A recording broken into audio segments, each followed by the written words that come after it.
class. Y'all got y'all pen and paper ready? Get your pens and paper. We ghetto teaching today. That's right. Abundance Jones said it's class time. It's class time. So there's only 2 professors today. JJ's on vacation. You know, well, he working. He's in Miami. Thank you. All right, what's the topic of the day? Our topic is multiple streams of income. Start off by showing y'all some of the books and what they're about, because I think these are books everybody need to have. So even if it's show backwards, I'm going to say it. Mastering the Rockefeller Habit. This is part 1. It's a part 2 to this too. Entrepreneur University, how to say it. It's called It's by Vern Harnish. He basically write about how they go into business, how they tackle things, how they make things not really go viral, but make things stick into order. The fall of advertising and the rise of PR. This is about basically doing your own marketing and being everything yourself. This is a good book. This is a good book. This book is by my guy brother. Jeremiah Brown. Yeah, I can't remember his Instagram name, but profile him. I think it's I am Jeremiah Brown. He talk about basically the means of what Jay-Z was talking about when he came out with 444. And the same thing I talk about every day online is basically pooling our resources and becoming financially free. But it don't have to be with a group of people, with everybody on Instagram. It can be with you, your mom, your brother, and your cousin. Y'all can make 4 people income streams become more. Alright, well, we're going to go into multiple streams of income. So, first of all, do y'all know that how many sources of income the average millionaire has? It ain't 1, it ain't 2. Do you know the number? It's 7. The average millionaire has 7 forms of income.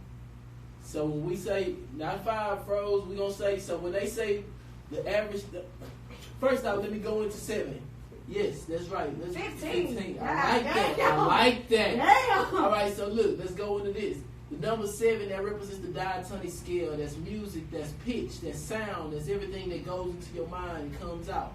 And don't limit it to 7. Nah, that's not what we're saying. We're saying that's an average number for people to be able to become a millionaire because it's revenue streams. Right. And when we're talking about income, we're talking about passive and residual, not things that you're going to work for. We talk about things that actually come to you without you having to work for it. When you put your money up for a system.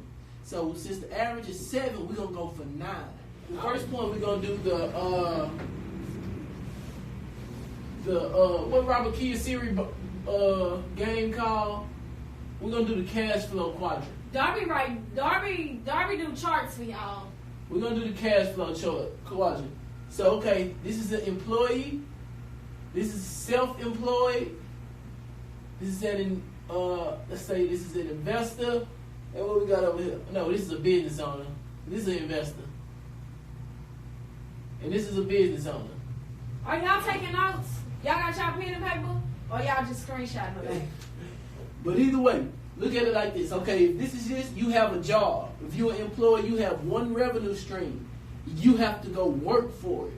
If you are self-employed, you have a revenue stream that you created, but the only thing that you did is own your job. You don't actually own a business. You are a motherfucking hard-working. You are a hard-working, self-employed person. You own your job. A lot of people have businesses, but we don't have things like 401k set up for people to come work for us. We don't have IRAs. We don't have everything that we need to have so that people can be able to invest. So the mission is to make us be able to flip our money and make it work for us. So if you're a business owner, that means you created a system and people work for you. And that's where you don't have to do nothing. Maybe be a business, maybe be a boss. But the people who run America, they're business owners. They don't have to do shit, but say, this is what we're going to do, this is how we're going to do it. Then they put everybody, like Trump, puppets in position to do what they need to do. If you're an investor, that means your money is working for you. That means you ain't doing nothing but putting money somewhere so that it can grow. There's plenty of examples of, and y'all can ask questions while we're on here too. There's plenty of examples of things that you can do to make your money grow, like that people are normally doing as if you were employed. So you might get a 401k, you might get an R1, IRA, you might get a mutual fund, you might get an ETF, but we talking about things that you can do right now while utilizing the internet to be able to do what you need to do to make more money. The employer and the self-employed person, the difference, one difference between, besides you work for yourself, when you pay taxes as an employee, when, let's say you make $50,000 a year as an employee, you only bring home what? About $36,000, roughly. Okay? 33% of your money is going in somebody else's pocket. So, as an employee, you're taxed on the $50,000. As a self-employed person or as a business owner, but we're going to use self-employed, if you make $50,000, you're not taxed on $50,000. You take that $50,000, you take everything that, all of your expenses, let's say your expenses add up to $40,000. You only get taxed on the $10,000 that's left.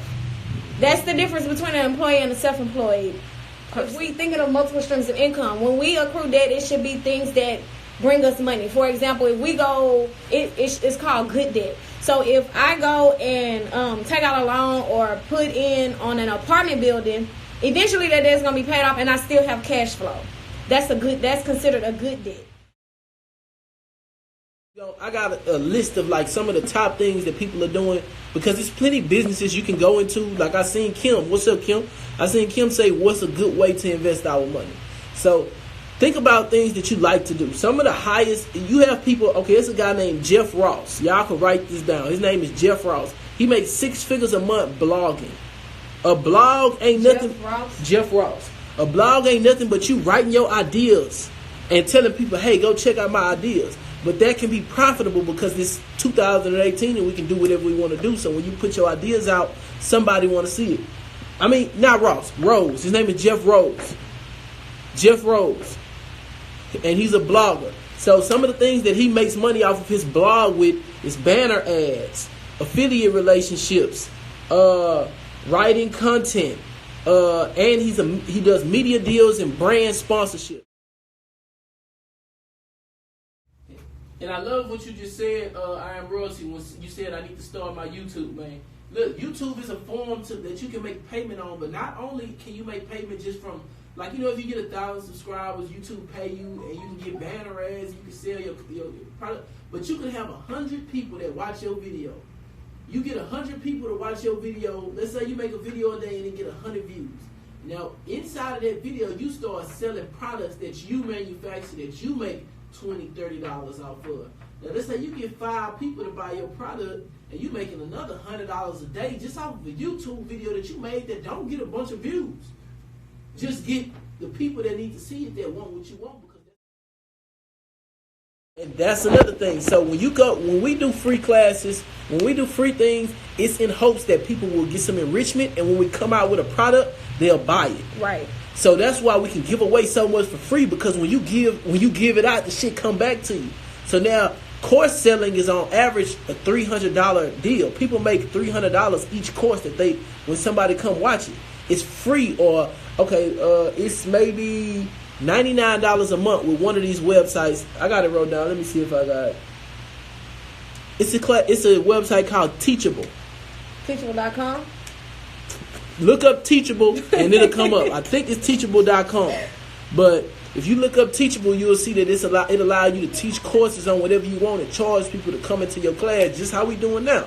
We could be charging $300, but we're not. We're here because we're going to present y'all with more and more products and more game so that people can get enriched and so that we can get rich eventually. Everybody don't blog though. So that's why you have to invest. This is something that black people do because our mamas taught us and our grandparents taught us, and we just do what they taught us, and it's dumb as hell. Saving money does not do nothing. When you saving money to get out of debt, once you're you out of debt, then what? You have to invest your money. Investing money is what grows. When you invest your money, that's how your money grows. Saving money ain't doing a damn thing. Like, you put all the money in the bank, you save it, and then what? Okay, you pay off a car note, then what? Yeah, you still broke, you ain't got the money. Okay, so if y'all was in Houston when me and Derek Grace had the in-home banking seminar, we talked about saving money, how the bank does it for you, rather than saving money for yourself and putting it into something that creates a revenue stream for you. So say, for instance, you work a job, you get paid $1,000 a week, your bills, you don't have no bills, so you got $4,000 a month coming in. Let's say you just spend your money. You a bullshit consumer. You spend your money. All you got left is $100. How much did you make on your $100 in the bank rather than putting it into 1%? If that, not in a month, you ain't making no dollar. Oh yeah, no, you're not. In a month, you ain't making no dollar. You might make a year. You might make almost 2 dimes. You might make 18 cents. And tell you the truth, you ain't gonna do that because most banks got a fee. So you be done paid your banking fee and you lost money rather than take that $100 out. And $100 is a lot of money. I don't know if people realize that you can invest that. So I always go to shit that's easy because it's t-shirts. No, not 1 cent a month. I'm trying to tell you. So look, with the t-shirts, you take $100. Let's say you can go get bulk t-shirts made $10 a piece. You sell them for $20. You could take $100, go print up you 10 shirts, and go sell them for $20. Now you done made $200. You made $100 on top of your dollar, and the price and the product move as fast as you move. So let's talk about that a little bit. When you buy a product, do y'all know how many times you need to charge for that product? So if I buy a shirt and it costs me $10 to make, how much should I put that shirt on the market for? Do y'all know the answer to it? 3 times. We're gonna do what I'm about to say. We're gonna do it like if you employee and you work for a company. The job for a company is to pay you about 30% of how much you make them. So if you make them $1,000 a month, they ain't paying you $1,000 a month. Right. They'll pay you at $333. For real. So that's what you got to implement when you doing business yourself. And a lot of times we get tired up because we be like, somebody might tell you, hey man, that's too expensive. So some people saying $35, some people saying 2.5 times. The reason you need to charge 3 times is because, break it down, Pop. When you charge 3 times, one is you let's say it costs $3. Let's say it costs $3. Yeah. You have to charge, let's say it costs $1. You need to charge $3. That first dollar is putting back in your pocket because you paid for it. The second dollar got to go into the business. Then the third dollar, you got to re-up. You got to buy some more damn shirts or whatever it is you're selling. So you need to you need to charge 3 times whatever it is you're selling. See, we in this to make money. We not in it to just have a bunch of shit for sale or to make it look cool. Or to be Instagram famous. Yeah, we not trying to be Instagram famous. What your mission is to put shit out that's valuable. So you put the price on the value. Whatever you charge is what you work. Creating revenue streams means I'm a person. It's me. But I want at least 7 things to pay me money. It don't matter in my sleep. I don't want to have to be going to work. Yeah. I ain't trying to have to go to work for this money. I already gonna work hard. When I want to be able to die and this money keep going. So a lot of people go into real estate. Say you take an LLC. If I get my personal credit up, when I get an LLC, I can attach long credit lines to it. So when I get an LLC and I'm planning to go into real estate, if I can attach a credit line and get it to be $40,000, $50,000, $80,000, that means that's the good debt we was talking about. It's up there now. That's the good debt we was talking about. I can buy a house in full without having to pay $1 on it because I use my credit. And then I can create it to be a revenue stream because I put it on the market. That's why people have this is one good investment, your credit. Second is going into, you know how they have low income government housing and people own that house and get paid monthly residually for that? That's because they don't have to be a tenant. They can hire a property. They don't have to be a landlord. They don't have to deal with their tenant. They can hire a property manager. Get somebody to work their property and make an ongoing payment of $1,700 a month every month. And still have cash flow. Off of $0. Any books y'all recommend? This the first one. Screenshot it. First off, this is by a brother. He is on Instagram. His name is I am Jeremiah Brown, I believe. Jeremiah. It's called Financial Freedom. It's about making the right purchases so that you can have some income coming in. And it don't have to be big income. See, people think that if I'm making $10 on something a month, it can't go up. That's what you want to do. You want to have something that might make you only $10 a month, but then you're going to get 35 of them. Then you're going to make your investments grow. That's why you put money into something so it can grow. You get what I'm thinking? Yeah, look, I ain't gonna lie to you. If y'all know As a Man Thinketh and all of that, James Allen, he got a book called From Poverty to Power. It's basically about tackling the inside of you in the wealth mindset that you already have and handling your money how you're supposed to, trusting the people that you need to with what you need to trust them with. We don't have that book here, but another book I recommend, it ain't about no brother, but Rich Dad Poor Dad. Rich Dad Poor Dad by Robert Kiyosaki. That's a good book. The Millionaire Next Door. And I ain't gonna lie to you, it's a book called The Richest Man in Babylon. It's all about investing, but it's doing, they broke it down from the time of Babylon. So basically what they were saying is, you just gotta get this. It's called The Richest Man in Babylon. What's the book I let you borrow? Which one? I have a book that was, I don't even know if you can find it, because it was passed down to me from my grandparents, called Black Folks Guide to Making Money in America. I don't know who it's by, but that's a good book. It break it down step by step. Creating products. Everybody have an affiliate program. If you go to Walmart website and you go look for business opportunities to be an affiliate, you ever seen on Walmart website where there be somebody selling the J's or some Yeezys through Walmart.com? Yeah. You be like, Walmart got J's? Hell nah, Walmart don't got J's. That's a nigga at home that sell J's that went to Walmart website and added himself as an affiliate. And every website got this. You don't have to have no certain qualifications. You don't even have to have a business. All you gotta do is set yourself up as an affiliate, like you want to sell products through But Walmart. that's not just Walmart. That's Amazon. Amazon have an affiliate. Walmart has an affiliate. Toys R Us used to have an affiliate. Toys R Us shut the Moment in fuck down. silence. Moment of silence for Toys R Us because we was all Toys R Us kids. All right. Rest in peace to Toys R Us. We miss you, baby. Jeffrey the Giraffe. Shit. But you guys are blessed and always dropping knowledge. Appreciate it. No, I ain't Appreciate doing you no for shit. listening. Appreciate you, Jay Black. God damn it. That's right. So we talk about economic prosperity, and I'm talking about multiple ways that people are investing to make money for themselves. Construction companies are maybe one of the number one ways that you can make money because people, if you know what a contractor is, they usually don't have companies. You are the company. The contractor do the work. Right. All you gotta do is find the work. So if you have somebody that works in the office, you get money off of them doing the work. Hell yeah. That's how the creative firm work, baby. If you have a contract, not even a contract, let's say you have a company. I know it's backwards. That's because the phone. I'm gonna flip it, but I'm just telling you. Y'all gotta listen. So construction. Say for instance, I go get a contract. All I have to do is fill out paperwork to get contracts from the city.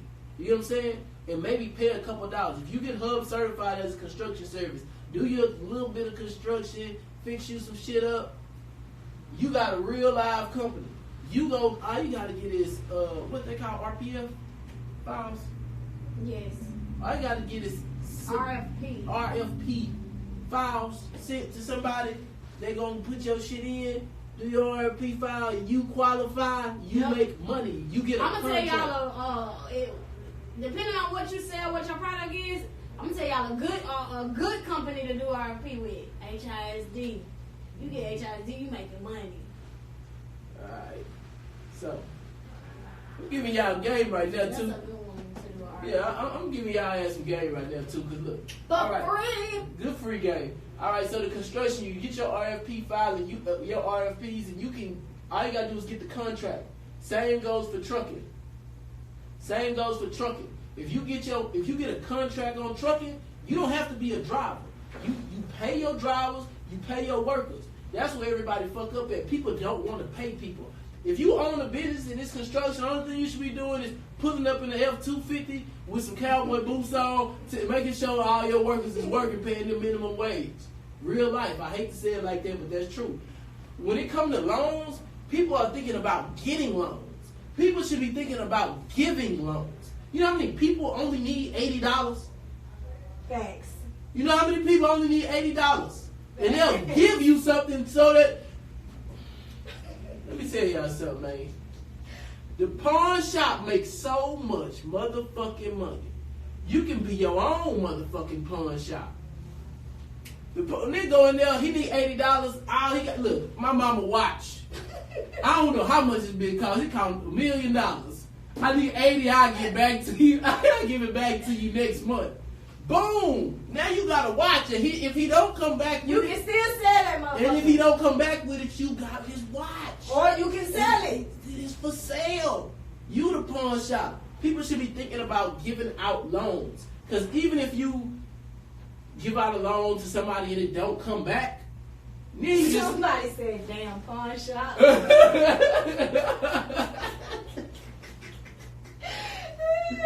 Man, real nigga shit though, bro. This is how you create revenue streams, bro. We gotta be able to have, when you coming up talking to somebody and they say, what do? You shouldn't be able to say, oh, I work for HISD. You can, but you need to say, but Yeah. I own such and such. People ask you those questions so they can see how they want to treat your See ass. how they want to treat your ass. Currency trading is a good way to make money off of every day. So that's like a $3 trillion a day industry. Currency just drops and changes every day. Some of it is predicted, some of it is not. Vending machines. This is the biggest thing in the world. Like a vending machine is like, And you ain't got to do nothing but go restock it. you don't have to restock it. You That's get a true, property too. manager to restock it. That's true. So you get a vending machine for $2,500, fill it up for another $500. Every month, that motherfucker might make you $800 to $1,500. You paying somebody a little bit of nothing to restock your machine once, $7.25. yeah, or twice a month. So now you constantly have, and that's another residual income that's forever. And you can buy as many vending machines as you want. Imagine if you have 10 vending machines in 10 schools. Yep. You know how much money vending machines make in schools?